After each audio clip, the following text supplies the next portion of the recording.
Hi everyone, and thanks for being with me. I'm going to have another attempt to have a conversation with you about the voice to Parliament, or the referendum, I should say, that we're going to be asked to vote for on October the 14th. Now, even though I am definitely voting yes, I think that there are a number of reasons why so many people are choosing to vote no. In a previous post, I said there are two reasons why people would vote no. The first reason is that they're racist, and the second reason is that they're ignorant. I think that there is perhaps another reason as well, and that is fear. And I think that fear is primarily about fear of the unknown. So we don't know necessarily how the voice will repair the terrible outcomes which are the experiences of First Nations people. And this is the problem. You know, as a society, we tend to want to know the answers to questions before we've had a chance to put them into any form of operationalising them, and that is, I guess. And one of the reasons why we struggle with that is that we want to know that if we do A, we're going to wind up with B. That if we tax certain people, that money is going to be used for A, B and C, roads, infrastructure, whatever, better welfare system. We want to know that the outcome of any decision that governments make is going to benefit us. One of the problems we have with that is that so few of us actually care about what's happening for Indigenous people that it doesn't affect us personally. It affects only 3% of the population, even though I think that at the end of the day that has a greater impact, which no one ever talks about, which is the degree to which people are more productive, the impact that the dysfunction that we see within Indigenous communities costs us in terms of mental health, medical services, remote access, education, and a whole host of other areas, and that this particular cohort of people could produce better outcomes for themselves and for the Australian community, and they can't because of all the issues that they have to face in terms of intergenerational trauma and a whole host of things. So we want to see a result. Now, the problem that most people have, I think, with the voice is that they don't know what that result will be. And I must confess, I understand that, and that I can appreciate this third reason that I've now got is that people are uncertain as to the outcome. So I think that one of the things we need to start to focus on is the first thing, and that is really whether Indigenous people should be recognised in the Constitution. And my firm belief is that point alone, yes, they should be. Should they have a voice to Parliament as opposed to the rest of the population? Yes, they should, because the issues that they face are in many cases unique to Indigenous people, particularly the remoteness in which Indigenous people tend to live, or a lot of them do tend to live. So that is a unique situation to Indigenous people. Also, the health outcomes, whether it be diabetes and mental health issues and youth suicide and all those things, are not just unique to Indigenous people, but primarily amongst that group of people, even though they're a small group of people, they do tend to represent a larger part of the population in terms of child removal and a whole host of other issues. So, yes, that needs to be looked after.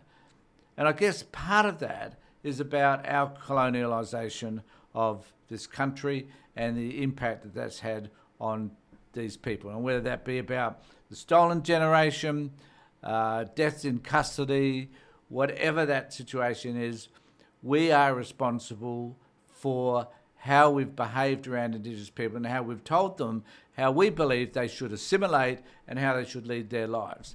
And we as a community need to take responsibility for the terrible decisions that we've made that hasn't helped First Nations people. So there are lots of reasons why we should be voting for the voice. The final thing I want to say, I think, is that even though we should be voting for the voice, that we do not know what this would look like when taken to Parliament. So that part of the equation has not been resolved. No one knows what that should look like at this point, because those are issues which need to be debated in Parliament. Yet the populace generally wants to know that. But the sad thing is that we can't offer those solutions. We can surmise, we can put a proposal as to how many people will be represented, where they'll be represented, to the degree to which remote communities and all communities will be represented in that body are to some extent unknown. They have an idea of how many people will be part of that, but at the end of the day, all of that stuff has to be legislated and it has to be debated. Now, the fact that the Voice, it will become a representative body to Parliament and will advise on issues relating to Indigenous people, that part of it will be confirmed by the vote on October the 14th. That part is pretty much sound. But how that will look like eventually, we do not know. And I think that's the issue that concerns most people. So what I would say to you is, don't make that the issue. Make the issue about, do Indigenous people need to be recognised in our Constitution? The answer clearly to that one is yes. How they will be recognised eventually and all the other things and all the furphies that get thrown up about High Court challenges and all the other things is just an attempt to dissuade us from voting yes. So one of the other things I think that concerns me too is that as this campaign has progressed, more and more people are turning away from yes, being undecided or voting no. And the sense of bipartisanship, an article that was in The Guardian, I think, that definitely responds to this. So it says here, but when Anthony Albanese announced the proposal to wording at Gama in 2022, flanked by then Opposition Indigenous Affairs spokesman Julian Leeser, in a spirit of bipartisanship, it was hard to imagine just how politicised and divisive the debate would become. And I agree that I think to everybody, Anthony Albanese and everybody else, the divisiveness of this has been horrific. And it's been an unintended consequence, really, of the No campaign focusing on so much negativity about this that it's just divided the nation, it's confused people. Initially, there was 85% of the population who was supporting this. But that's been watered down now to, in South Australia, 53%, lesser than, and in latest polls, it's been decreased below 50%. And the possibility right at the moment, if an election was held today, would be that it wouldn't pass. So we need to make sure that we're focusing on what this is really about. And I encourage everybody who's watching this to think about, I'm not going to suggest to people that, I'm telling you this is what I want to vote. This is how I'm going to vote. I'm going to vote yes. But do consider all of the options. Make an informed decision. Don't make a decision based on fear. Make a decision on what you feel is right. Now, you might believe that voting no is the right decision, so be it. But at least consider the options. And one of the issues that I think is being raised at the moment, which is primarily a concern to me, is that if we vote no, what does that do to Indigenous people? How do they feel about being rejected so that they will not be included in the Constitution, and that the voice as it is intended won't take place, and they won't have the representation that they believe they deserve? And then at the end of the day, why does Peter Dutton insist on having a further referendum if he ever wins power? Hopefully he will not, but if he does, that they'll have a further referendum which will just be about recognition. So let's focus on that.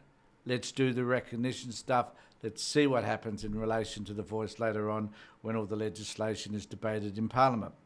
So what do you think? Let me know what you think. And also, if you can, please subscribe to my channel, ring the bell so that you'll be notified when there are further posts from me. So let me know what you think. Be happy to hear from you. Put some comments down below, and take care, look after yourselves, and more importantly, be safe.